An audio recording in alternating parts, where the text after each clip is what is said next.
Hello again, it's exactly 10 minutes to 4 p.m. and we've got first glider, first finals this day. Maciej, it was a really good day. Yeah, again, we have a really good weather during the whole task, and task setter is very happy, and he's watching the finals now. Club glass gliders are coming, and we have almost 4 or 5, I don't know exactly. Maybe even more. Yeah. We've got the first glider at the airfield was today Mike Charlie, and this was pilot from Hungary, Attila Korom, on ASW 20, and we are expecting another glider. We can see the Libel standard, I think one of club glass glider again. The weather was pretty good for today. Lots of cumulus clouds. The forecast wasn't so optimistic, but we thought that the strong thermals will be expected, and we decided to choose area task again, not the racing task, because it's not so clear how the weather increases during the day, but the long for this task is 3.5 hours, so we think they will do much more kilometers for the road. There is a rule that weather has to be perfect to set the racing task. Yeah, it's not written rule, but it's quite complicated to know exactly where the best weather will be. Even our meteorological bureau doesn't know, and they say it should be better to give the pilots the chance to choose the best possibility way to find the climb. Looking at the results after task number 1, we can see it at our side and on soaring spot. There is a I would even say funny situation in 15-meter class. After yesterday, we talked about it this morning. We've got 4 gliders, JS3 gliders in first 6 position. Yeah, but also we have 4 ASG 29 in first 10 gliders. So I think a lot still depends of the glider inside, the pilot inside the glider, not the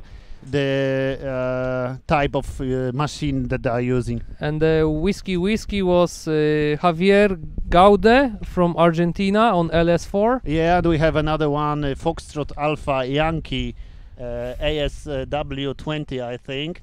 And it's another Argentinian pilot, Felipe Girado. You see how the pilots using old method to fly in a pair, fly together the task from the start line to finish ring, and it's easier to find the good climb, quickest find another glider and observe the area. It's old method and very effective. I guess every glider is chasing Sebastian Cava in 15-meter class, so we're gonna see a lot of gliders when Sebastian Cava is about to come to Michałków Yeah, airport. I'm not so sure, because in this kind of task it is not very clear where the pilot wants to come. So if Sebastian chooses a different way, and he will have his own idea for flight, it is not so simple to go just after another glider during the whole task. So in this type of the task, still depends. All depends on the pilots and his mind. Okay. Let's have a look at today task for standard class. Okay, we've got it, and Another glider, it's Alpha Bravo. No, it's Alpha 8. It's Alpha Tomasz Rubaj from Poland, which is here in the studio for interview. He was also finishing the task very early yesterday. Yeah, right. He was on the second place, I think, in his class in total. But now we can see he's not on the first position now on the finish ring. Maybe it depends on the time of start line. If he wait a little, he have maybe a good result. So yesterday it was a good decision to start very early, and oh no, it's not so clear, because we see on the for him a yeah, good decision. for him, but we also can see a lot of pilots which choose the later time to start, and they also at good place. Okay, so going back to the task number 2 for club class. Yeah, I hope you can see it now on a soaring spot. Yeah, if you choose the task on the soaring spot, you can see 3 big areas which are located mostly east of the airfield, and one on the west, and the last point very small area which is on the east to the finals. Another glider on our airfield. It is Mike November. It's Simon Gantner from yeah, and also we can see Switzerland. another one. It's Standard Libel from Great Britain. Still, airfield is quite empty, and there is plenty of space. Oh, another glider. It is Tango Papa. Which is it's Great Britain. Another, yes, yeah. Another great, another British pilot. It's Tim Fletcher. Yeah, they are still flying in the pair, and they flew together, I think, and now on the finals, the British team in a club class. Maćku, powiedzmy coś teraz dla widzów w języku polskim. Namacalnie widzimy, że piloci wracają dzisiaj już do domu, przynajmniej na chwilę, do jutra, natomiast pogoda dzisiaj kapitalna. Oni dzisiaj chyba wygrali Mistrzostwo Świata na tej pogodzie, można tak powiedzieć. Podsłuchiwałem troszeczkę przez radio komentarzy pilotów na bieżąco, obserwowałem także tracking i widziałem, że krążyli w bardzo dobrych noszeniach, wykorzystywali kominy 3-4 metrowe. To jest bardzo rzadko spotykana sytuacja, kiedy możemy latać przy tak pięknej pogodzie. To już drugi dzień, kiedy utrzymuje się doskonała pogoda nad ziemią wielkopolską i gdzie rozgrywamy nasze Mistrzostwa Świata. Mamy nadzieję, że ta pogoda utrzyma się dłużej.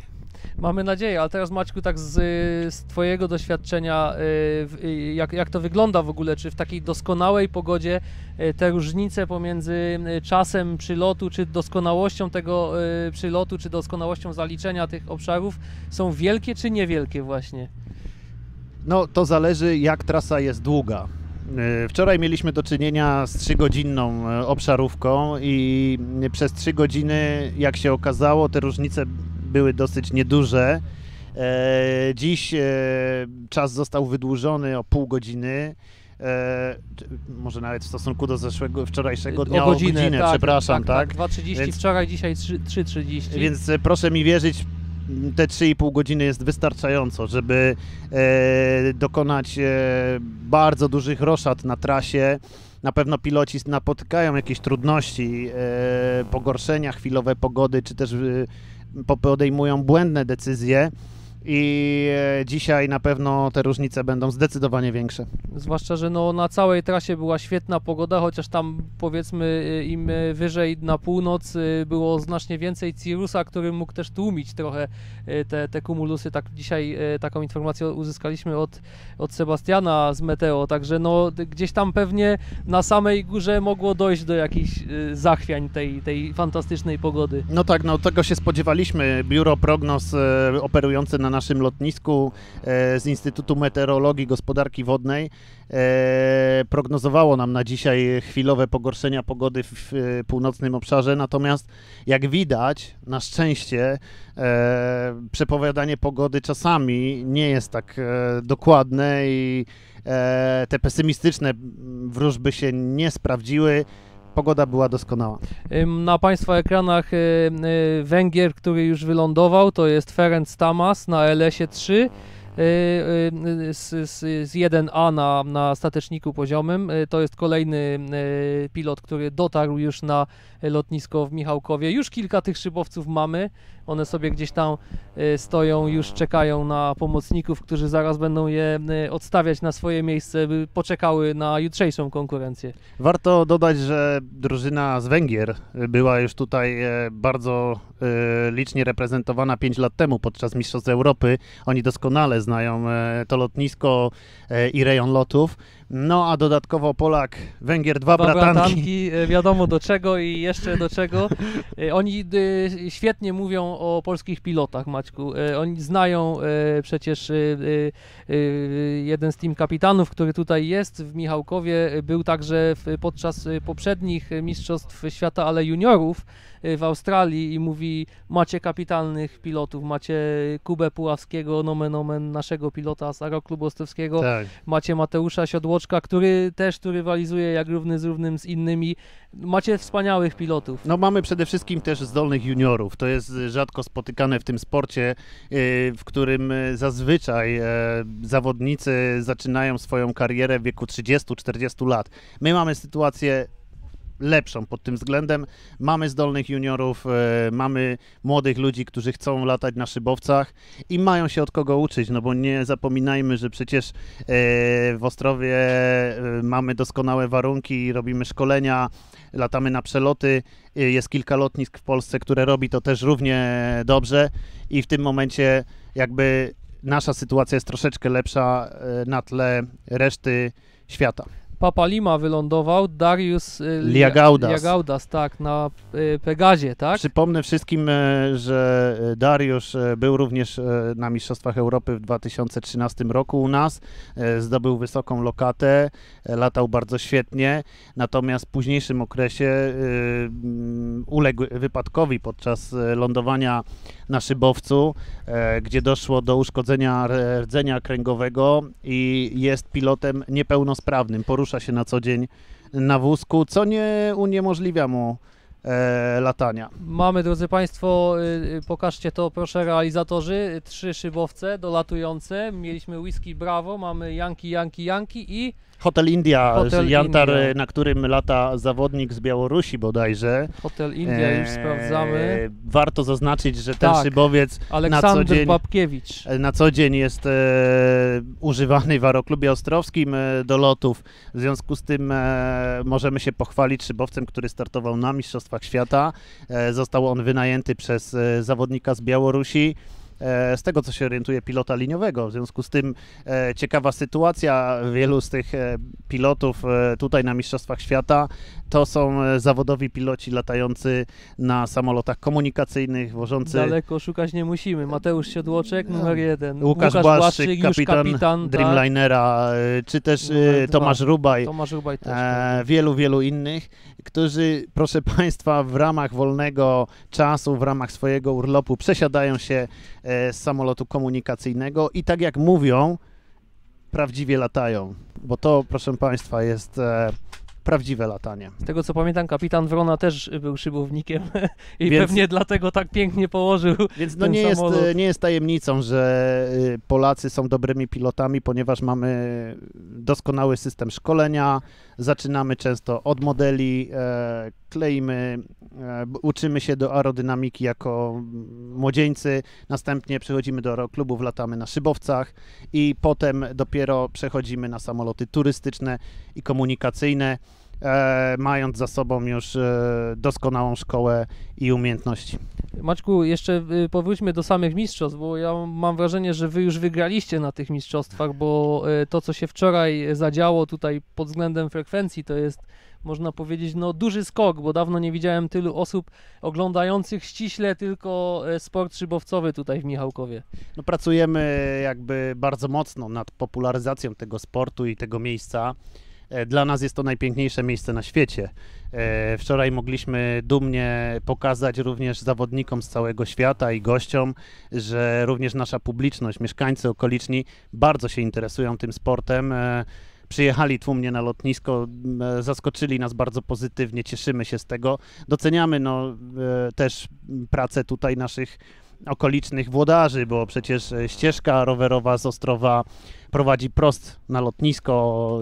No i wczoraj ona była wykorzystana, tak już w 100%. Oblegana, można powiedzieć. Tak jak było dużo szybowców na lotnisku w Michałkowie, tak też było po drodze dużo rowerów i samochodów dowożących publiczność. No ja myślę, spotkałem się też z bardzo pozytywnym odbiorem przez naszych zagranicznych gości tej sytuacji. Oni właśnie byli bardzo zbudowani, że w Polsce lotnictwo jest tak popularne, że wystarczy zorganizować imprezę lotniczą i jest już od razu ogromna, znająca się na temacie publiczność. No to tak nie jest, Maciek tak sobie powiedział zorganizować, ale to 3 lata były, żeby sobie to zorganizować, także to nie jest takie proste, ale faktycznie nawet tutaj wczoraj w studiu Werner Strout, team captain. Widzimy następny szybowiec dolatujący, Sierra November, zawodnik klasy klub, czyli ciągle jeszcze czekamy, proszę Państwa, na pierwsze szybowce klasy standard i 15-metrowej. A to, Maćku, to jest zwycięzca. Sierra November is Jarosław Tomana from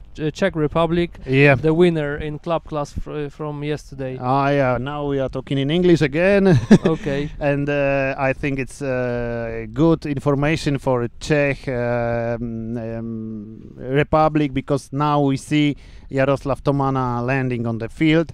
Not very long time after the first gliders, so now everything will show on our computers after deliver the log file when the scorer will publish his result. But if he decided to have a little period after opening the start gate, he can have good result again.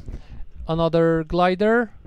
It's a whiskey uniform, and it's a glider ASW20. It's Lithuanian pilot Andrei Lebediev. Yeah. On ASW20. Yeah, we see that teams are keeping quite closer to each other. Another glider, India Bravo Papa, I think. It's a Dutch glider. Yeah. And with team Kuipers on board. Tim Kuipers is a very talented and young pilot, still in the team of junior gliding team, and he now can learn about how to win the championships, and it's very good time to see how his older friends are doing this. Okay, let's have a quick look at the satellite view. Okay, now another glider on the airfield landed on the northern part of airfield. I can't see the contest number. Yeah. I'm sorry, it's too It's far too away. far away from us, but the view is very beautiful when so many gliders landed in the one moment. Yeah, you can see a radar, and you can see lots of cumulus clouds. I guess. Beautiful cumulus streets all over the part of Poland which are written the task. So it's a good solution for today, because in the morning it not was so clear what's happened in the air with the weather. So for now, after 2 tasks, I would say it is a perfect they are perfect championships for pilots because they are flying, and this is a common saying that when pilots are flying, they are happy. Yeah, of course. The pilots came here from all over the world for many miles, and they want to fly. That's their job, and that's what they love to do. It's Juliet 1. It's Michael Westbrook from USA. Yeah, the USA team came very early to our airfield. Very early. Yeah, it was May when we have a Polish nationals contest here, and they decided to try to practice during the above a month, and it's very good to see how the weather and the conditions in the region looks like. Adam Czelacki, a pilot from Poland, was helping them to fly. Yeah, he was very good kind of trainer. He introduced them to local conditions. He flew in the double-seater with one of the pilot, and they have a lot of good tasks before the championships. It's Juliet Charlie. It's a Spanish pilot, Jean Prats. Yes, Jean On Prats, level. and again the X-ray 12 number contest 12. number. Vladimir Radowski Uh, from Belarus. Yeah, we see that it is another group of gliders which is landed quite short period, so they flew probably the last few kilometers together. It was Delta India or Delta 1. Yeah, I think it's Delta India from Czech Republic. Yeah, it's Ivan Novak. Yeah, the standard Cirrus is a quite old glider, like the other from club class, but it's still good to make a good results on the World Gliding Championships. Okay. Okay. For now, we're gonna show you how the towings look like every day. And we've got another glider is Sierra Alpha. Sierra Alpha is a French pilot, Frédéric Huyot, on LS4. Yeah, the French team is very big, and there are 7 pilots here representative, and they, I think, are very hungry for medals here. Like everybody, like German pilots, like Dutch pilots. Yeah, you see the strong teams from Canada also, Danish, and Argentina. Yes, exactly. And I think everybody can be close to the podium, and we have almost 2 weeks to make a few good tasks, and the sporting result will be very satisfied for everybody. Okay, Maciek has to go, so Yep. I'm gonna show you how the towings looks like. It's a short video, and we will be back in a moment.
Welcome back again.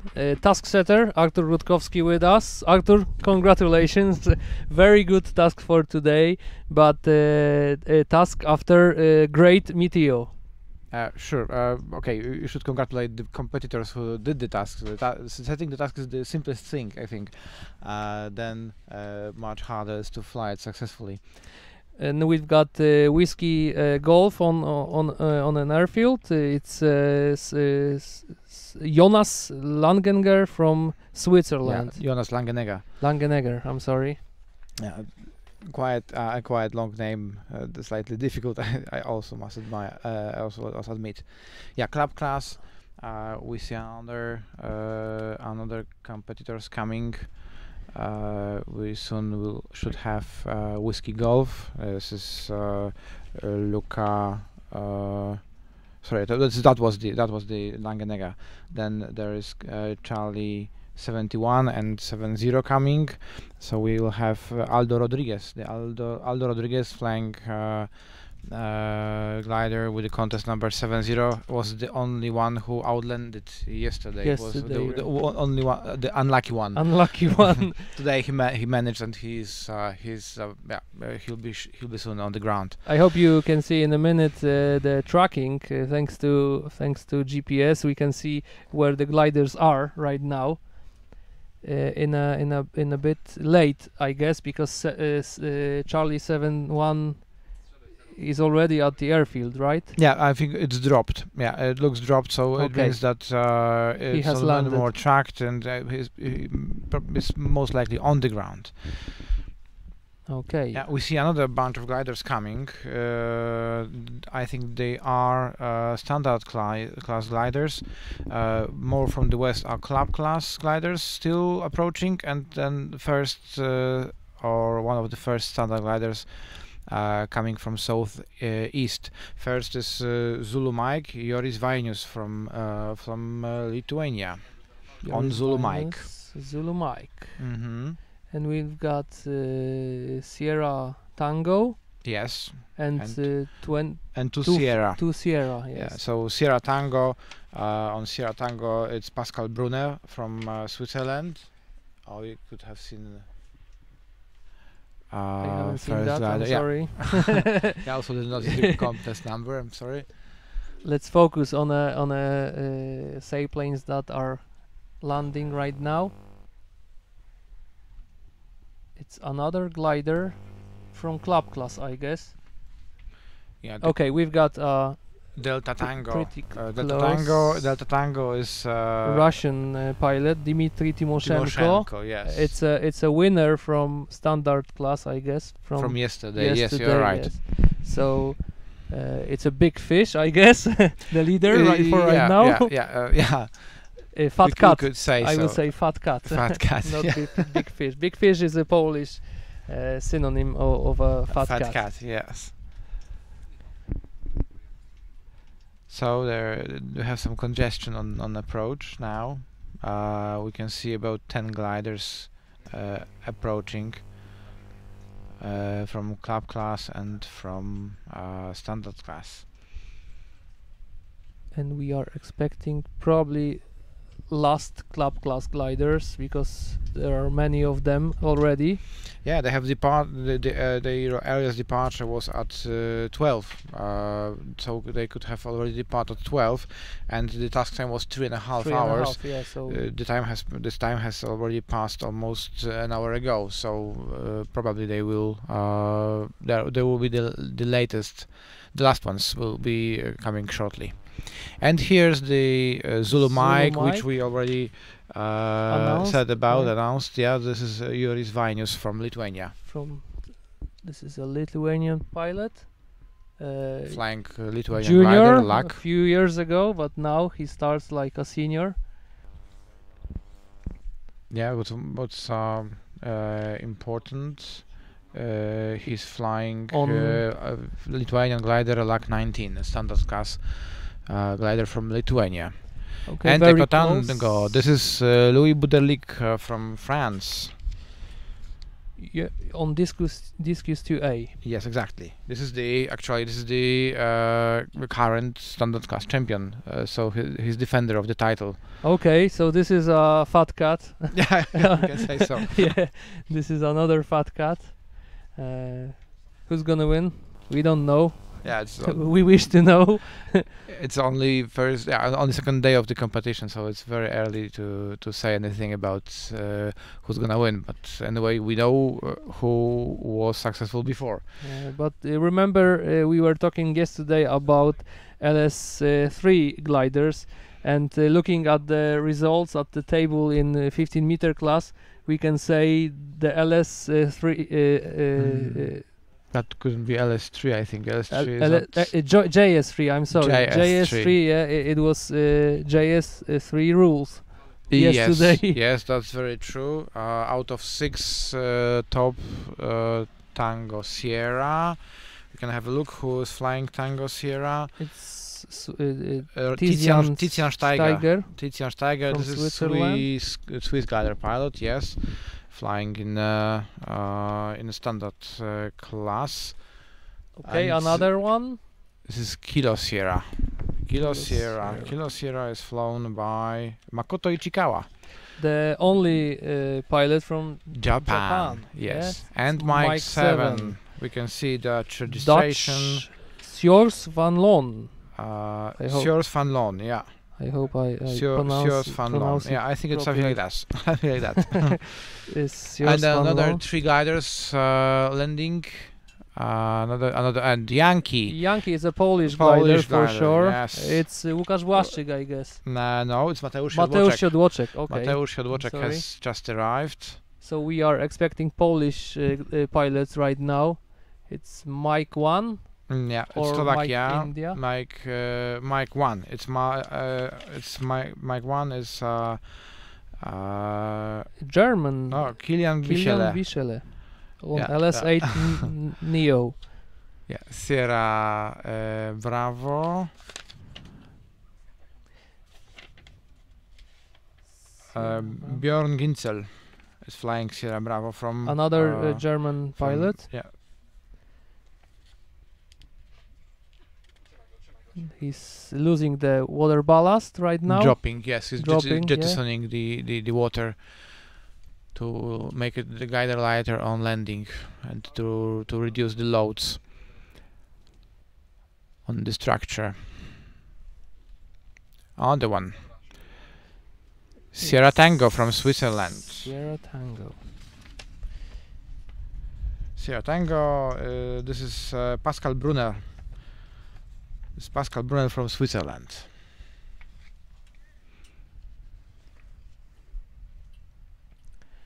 As you can see on the radar, lots of gliders are coming right now to us, and they are.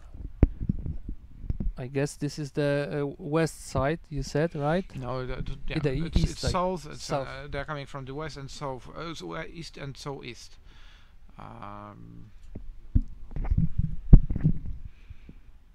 We can have I think we can have some close up here. Maybe just you need to scroll a little bit. Yeah, that's it. Okay, we've got it. So we also have some information from the radar because there are so many here that it's almost unreadable, or it was almost unreadable at previous level of zoom.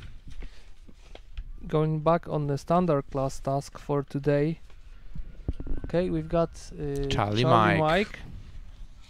It's Denis Huybrecht. Denis Huybrechts. From Belgium. This is Belgian pilot.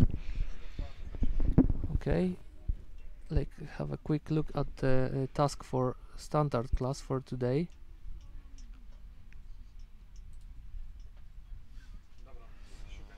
Three hours and 30 minutes, 260 kilometers, or 540 kilometers. Yeah, 542, as long as 542. Yeah, the task was actually was designed in the way that enabled pilots to fly the good weather.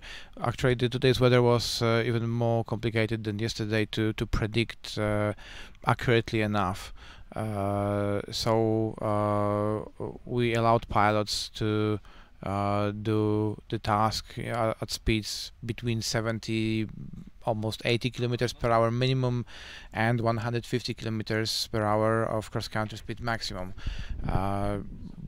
Because the weather was difficult to predict, so we let them, let's say, use it as much as possible. Okay, let's say something to the Polish subscribers on our channel. Co możemy powiedzieć o dzisiejszym dniu, jeśli chodzi o pogodę? No, wybitnie szybownicza pogoda. Tak, rzeczywiście jest to pogoda szybowcowa, kumulusy, tak zwany kumulus po sam kres, czyli od jednego krańca do drugiego krańca nieba widzimy chmury, które zwiastują pilotom szybowcowym. To Matthew Skater na Państwa ekranach, który właśnie wylądował, Australijczyk. Młody Australijczyk, który ma już spore doświadczenie w lataniu w Polsce, ponieważ u nas jest częstym gościem. Bardzo lubi polskie klimaty, tutaj też ma wielu przyjaciół, między innymi naszego kolegę tutaj z Ostrowa, Kubę Puławskiego. Świetnie się rozumieją. Wiem, że pomagał Kubie, kiedy ten był na mistrzostwach juniorów w Australii, tak. 2 lata temu to już było, tak? Dobrze liczę? A jeśli dobrze pamiętam, ponieważ najczęściej właśnie zawody w Australii, w ogóle na południowej półkuli rozgrywają się na przełomie roku, więc to było tak, faktycznie. To był bodajże właśnie przełom roku 2016 i 2017. Już kawałek czasu temu. No to powiedzmy sobie szczerze, że wtedy Kuba Puławski, też nasz zawodnik, świetnie się pokazał, kilka treningów poleciał na pierwszym miejscu, później niestety coś tam się zdarzyło i tuż za podium, no ale też brawa za walkę, bo przecież tak, stawka była niesamowita. Zgadza się, naszą reprezentację w Australii niestety jedna konkurencja położyła niezbyt szczęśliwa, no ale to takie jest szybownictwo, trzeba być skoncentrowanym i odnosić sukcesy, dobre wyniki przez całe zawody. No właśnie, to tak bywa, że czasami, już to mówiliśmy wczoraj, jedna konkurencja, jedno pole i to już jest koniec rywalizowania. A co więcej, zdarzają się takie zawody, które wygrywają zawodnicy, którzy ani razu nie byli pierwsi w konkurencji, ale utrzymywali bardzo wysoki, równy poziom. No jest to w pewnym sensie sprawiedliwe, prawda? Oczywiście, że tak. To jest po prostu równomierny poziom, a nie wybitny wynik jednego dnia, prawda? No właśnie na tym polega wygrywanie zawodów szybowcowych, że to musi być równa forma przez całe zawody. No i czasami, no jak wszędzie, w każdej dyscyplinie trzeba też troszkę szczęścia, chociaż jak wiemy, szczęście sprzyja lepszym. No to skorzystajmy z okazji, mamy teraz polskich widzów na ekranach, przed ekranami, mamy też szóstkę na lotnisku. Tak jest, to jest Howard Jones. Tak, z Wielkiej Brytanii. Powiedzmy, bo tutaj jedna z tych klas, czyli klasa klub, nie ma wody, natomiast dwie pozostałe klasy wodę już mają. Sierra Kilo. To jest Rosjanin, Siergiej Klujew. Tak jest, Siergiej Klujew.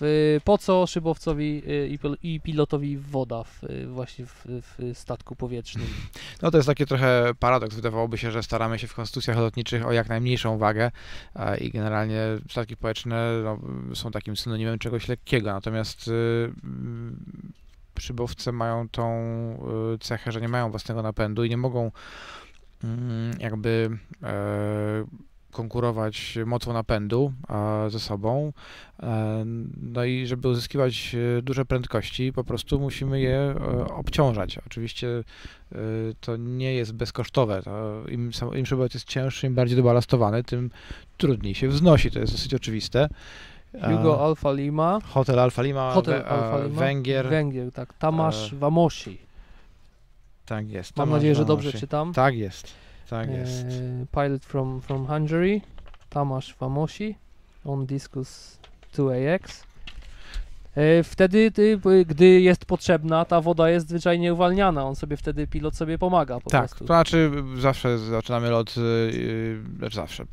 Jeżeli oczywiście oczekujemy dobrych warunków i chcemy uzyskać dobry wynik, to startujemy z szybowcem zatankowanym do pełna, to znaczy do tyle, do ile pozwala oczywiście tak zwana tabela załadowania. Czasami jest tak, że pilot z dodatkowym załadunkiem, z bagażem waży tyle, że nie trzeba zatankować do pełna zbiorników, żeby osiągnąć masę startową maksymalną, ale generalnie lata się z pełną wodą na początku, no i oczywiście potem w zależności od sytuacji, czy są warunki mocniejsze, czy słabsze, to wodę się albo wiezie praktycznie do końca, do lądowania prawie, albo spuszcza się ją wcześniej.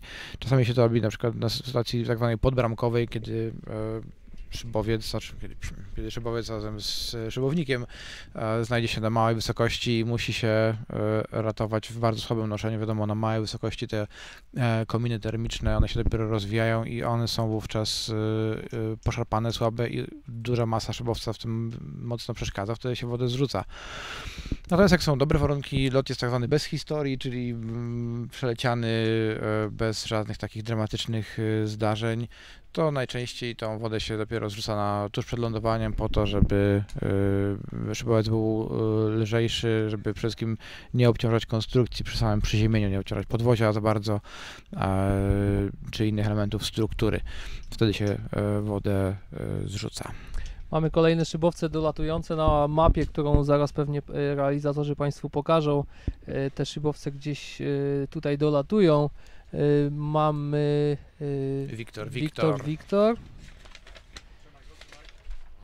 Wiktor to jest Vytautas Sabeckis. To jest bardzo doświadczony litewski pilot.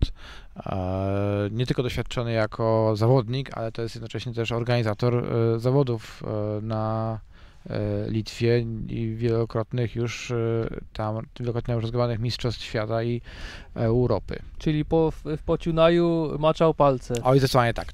Roku. To jest pilot właśnie z Pociunaj, który zresztą ma jeszcze jedną rolę.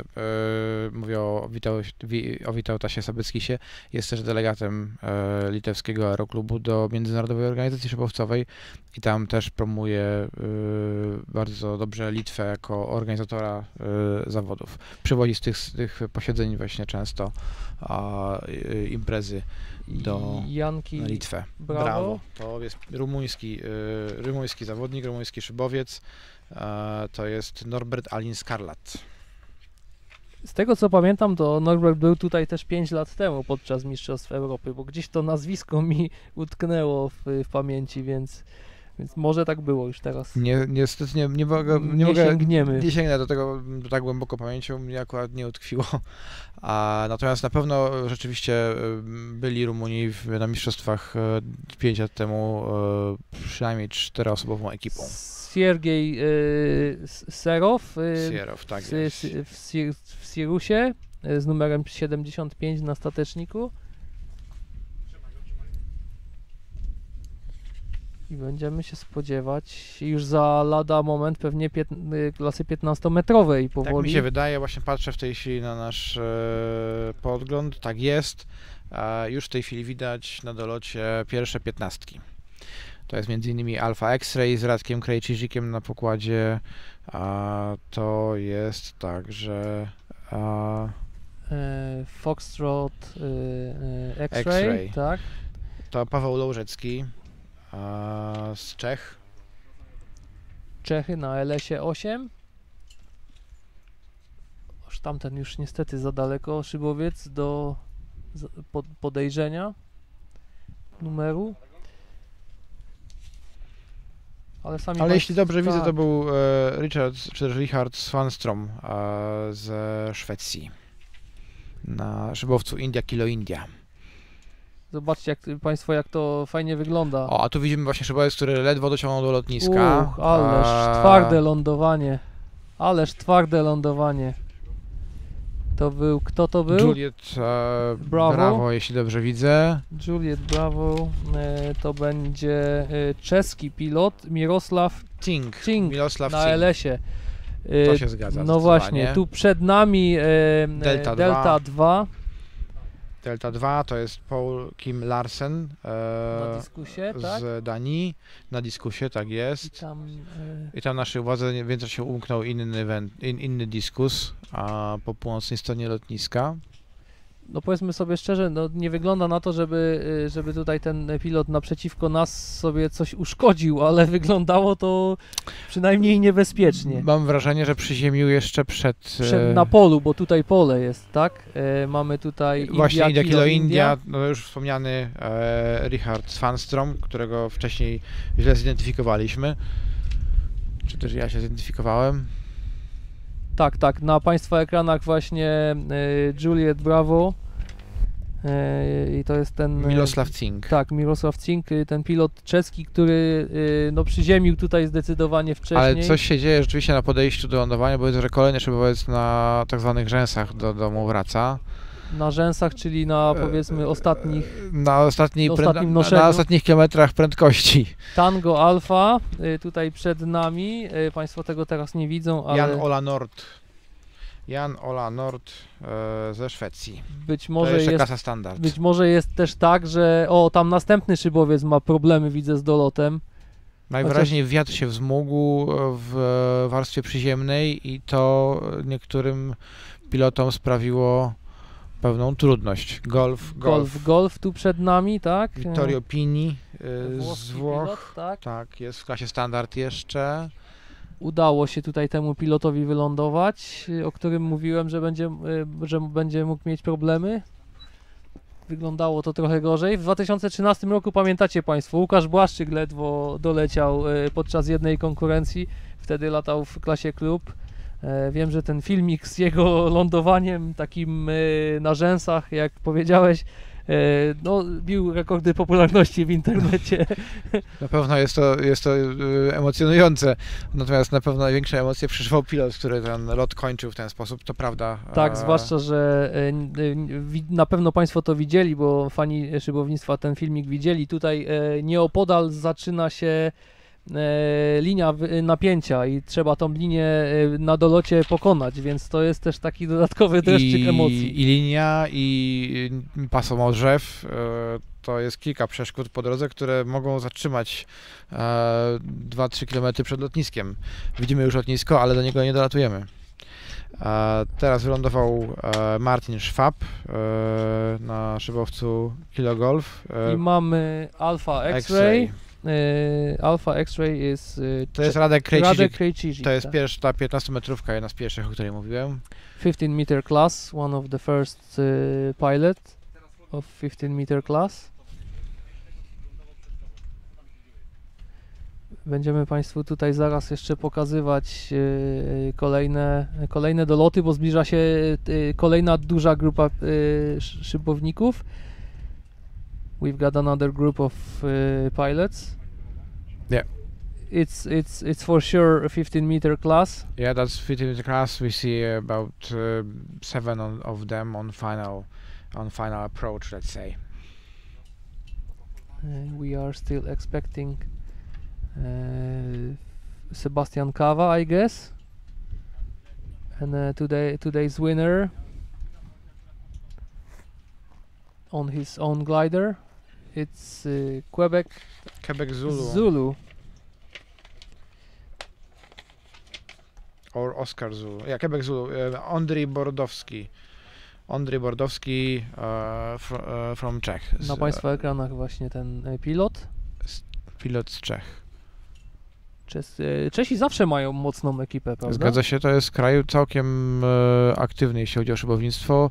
W porównaniu z populacją kraju mają bardzo liczną społeczność szybowcową. Poza tym Czechy są takim bardzo dobrym krajem do latania szybowcowego. Mają i góry, mają też trochę równin, także... To... I mają holowników przede wszystkim. No i właśnie, to jest najważniejsze. Mają samoloty do holowania i to też niewątpliwie wpływa na łatwość uprawiania tego sportu, a więc i popularność. No to są, drodzy Państwo, zazwyczaj maszyny, które kiedyś służyły na przykład do podlewania dużych sadów, tak? Z racji tego, że górzysty teren to nie można było tak byle czym tam wjechać, więc podlewano. No i dzisiaj jakieś trzmielaki oraz inne samoloty służą właśnie do wyciągania szybowców, głównie oczywiście. To jest troszeczkę, powiedziałbym tak, pół na pół. Bardzo dużo jest używanych do holowania samolotów z lin, które były dawno temu samolotami dyspozycyjnymi, sportowo dyspozycyjnymi, na których szkolono podstawowo pilotów, szkolono również w akrobacji samolotowej, a oprócz tego właśnie również popularne są brygadyry i czmelaki, które były samolotami bardziej użytkowymi, rolniczymi.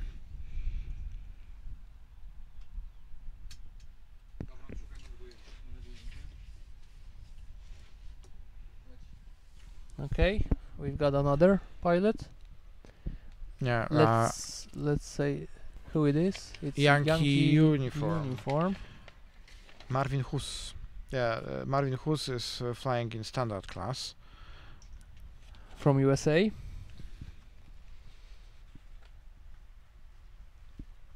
But shortly is coming Echo Kilo.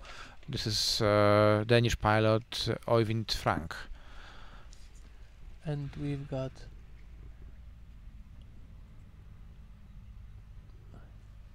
it's Kilo Whiskey. Kilo Whiskey, I couldn't say it's a club class glider. Rasmus Orskov, very Orskov. famous, Yes, very yeah. famous Pilot pilot from Denmark. from Denmark. Very talented, with medals. Yeah, he was at least on the podium of club class championships before. Yeah, the interesting thing about Rasmus is that in a club class it is very important to be as close to so-called reference weight as possible, and Rasmus is a very lightweight pilot, so it's quite difficult for him to find a appropriate glider Yeah. to have an optimal overall weight. Whiskey Sierra and 7-0. 70. Yeah, 7-0. 7-0 is a Spanish pilot. Aldo Rodriguez and Whiskey Sierra from Christian Finland Christian Roine on ASG. and we have 29. Papa Charlie. Sebastian Cava is now landing. has just passed our tent. So we've got Sebastian Cava at the airfield. And Hotel Uniform November This is Hungarian pilot Sandor Laurenic and Echo Kilo. This is already announced Oyvind Frank from Denmark.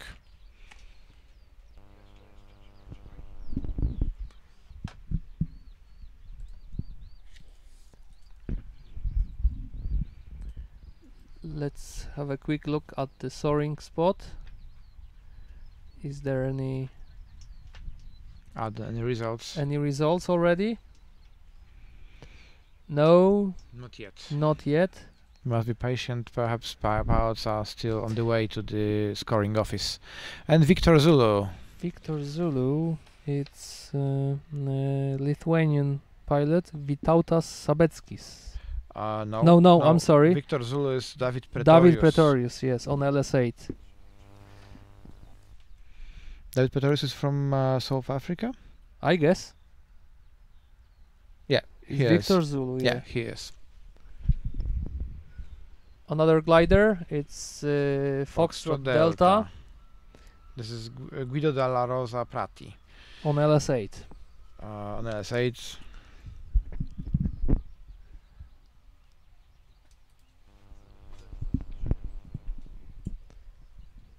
And still the camera is looking at Juliet Bravo.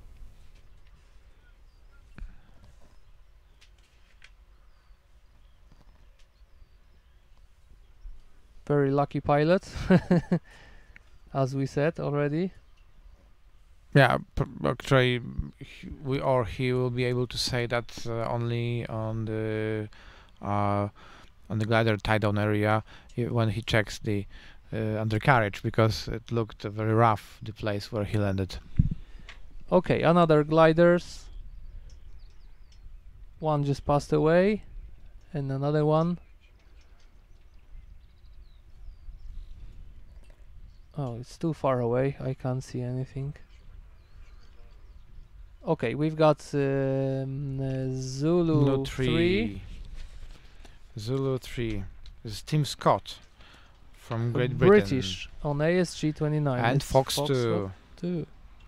Darren Francis. There's also Brit, some farm. No. It's Golf Alpha. No, we don't have a Golf Alpha, unfortunately. I think I don't have a Golf. okay, this guy had a, let's say, increased conspicuity contest number Okay. to make it less visible to the competitors. Okay, it's Echo India Echo India. This is Sebastian Bauder. from Germany on Ventus 2AX.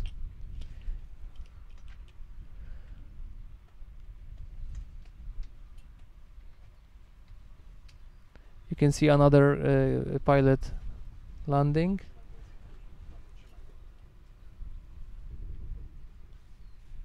But I can't see contest number.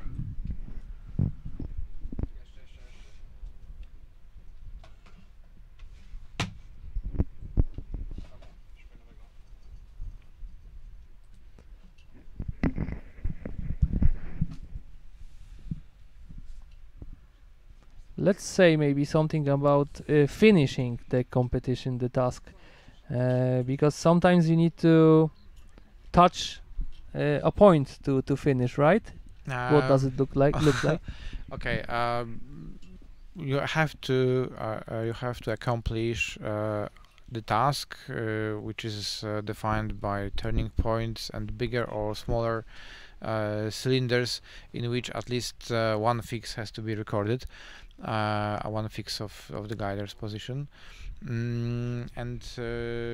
Yes, in case of the task of the club class and 15th class, let me look.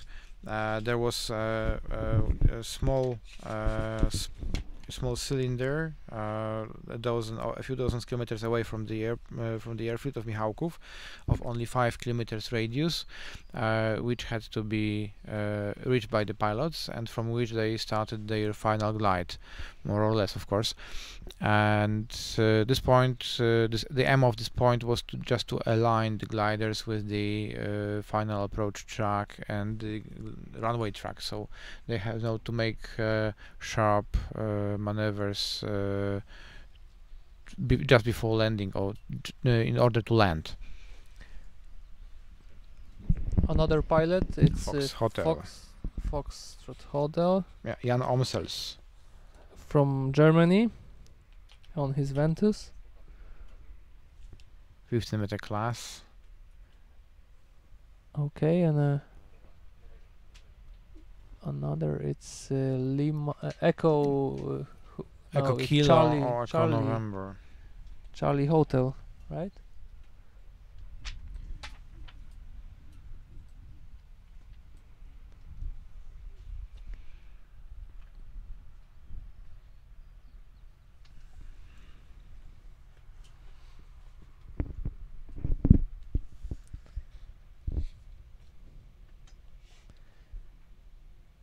It could have been Harry Hirvola on Ventus, I think.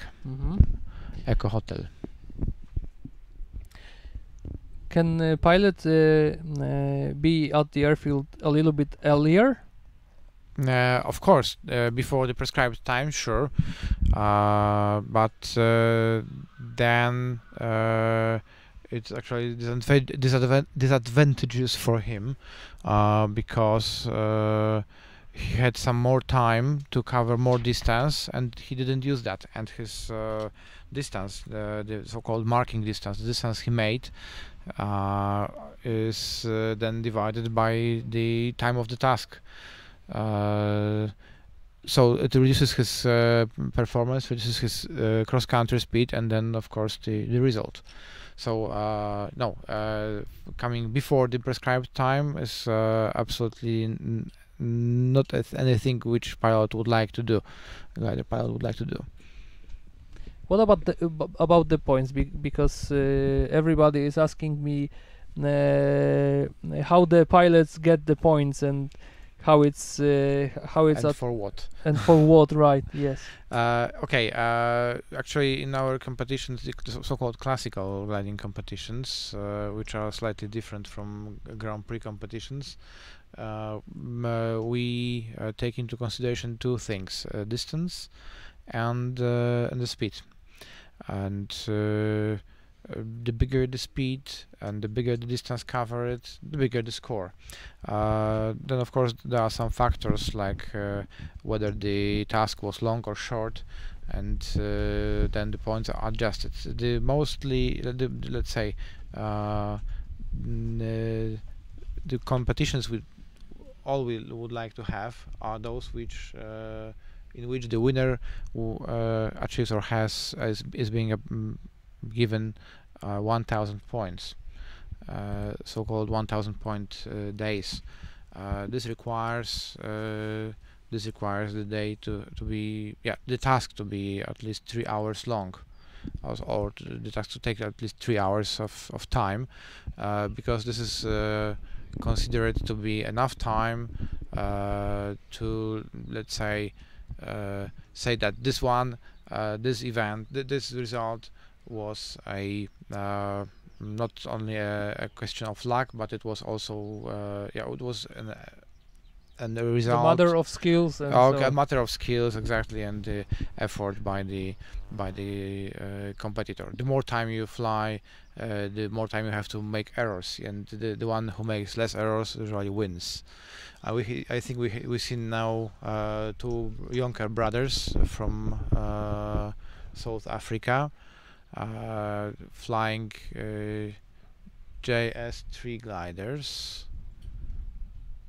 The JS3 gliders, the new glider from Jonker factory. Actually, the Jonker brothers are manufacturers of this glider, so the name. exactly. So the name. One is aerodynamic, and the second brother is a marketer. So I would say one is rather a designer. They have another young.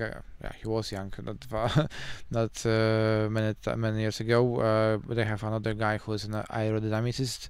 The guy who was, let's say, taught by the very famous, one of the most famous aerodynamicists in the world of the, let's say, aerodynamics of slow speeds, to which the gliding is also accounted.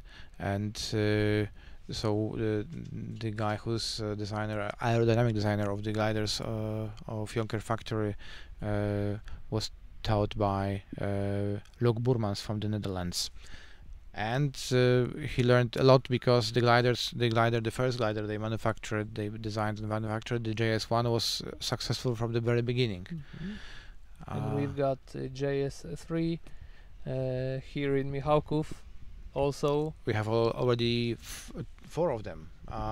Two are flown by Jonker brothers, Ice and Ati, and 2 others are flown by the French pilot and, as far as I'm concerned, Italian, but we need to check. Okay, we will. And one Hungarian.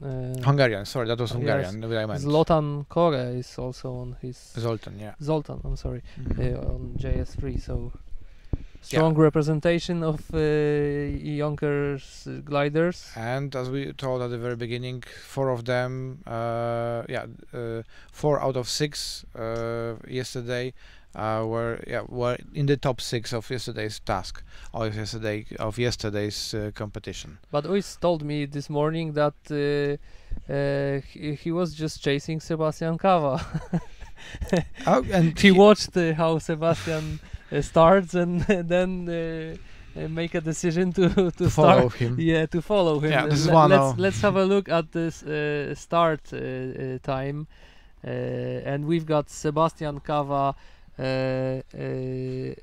He started like at 13 hours 34 minutes. 34 minutes, and we've got a bunch of gliders that have started after with him, or just the seconds after him. Seconds before or after. Oscar Golf. Oscar Golf. This is Ati Jonker, one of the Jonker brothers. And we can check what time Jonkers have left for their task. For today task, right? For today, Ati has left at 13 hours 34 minutes, so very close to Sebastian. If you consider ice, this is ice. Ati has left at 13 hours 34 minutes. It's just a minute after. So Sebastian, they came a bit later than a minute after Sebastian. So Sebastian has probably made some advance over them today. Has managed to do so. It's very difficult to let's say to get rid of such a pursuit, because I have a feeling, of course, we'll have a proof at the end of the competition that the JS3 is better than ASG. The ASG 29, which is flown by Sebastian, because the ASG is actually the 18-meter glider, which for which were the short wingtips applied. So it's not optimized for 50-meter class. It's not the top 50-meter class glider available on the market now. But you know the history from yesterday live broadcasting about changing the glider by Sebastian Cava. Yes, he had to change the glider. Change the glider, yeah, from GP15 to ASG 29 with 15-meter wingspan. Yes. It's a pity we had the GP15 is not competing here, but Sebastian, together with the team captain, have decided that he has better chances using this glider than the other one after a day of tests. Okay, we are now at the finish line of the broadcasting. Thank you for your attention, and I've got just to say that we are back tomorrow about 11 o'clock, like every day. And thanks again for watching. Artur Rutkowski, thank task you setter. Thank you, Artur. And this is a video showing you a beautiful city of Ostrów Wielkopolski. Wideo, drodzy Państwo, z Ostrowa Wielkopolskiego, piękne miasto, mówią o tym też piloci. Żegnamy się dzisiaj, zapraszając oczywiście na jutro, czyli na transmisję live prowadzoną przez portal Info Ostrów i dla Was info także. Dziękujemy firmie Promax za udostępnienie internetu. Dziękuję uprzejmie. Artur Rutkowski, mój gość, i Państwa także. Do zobaczenia jutro. Do zobaczenia.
you.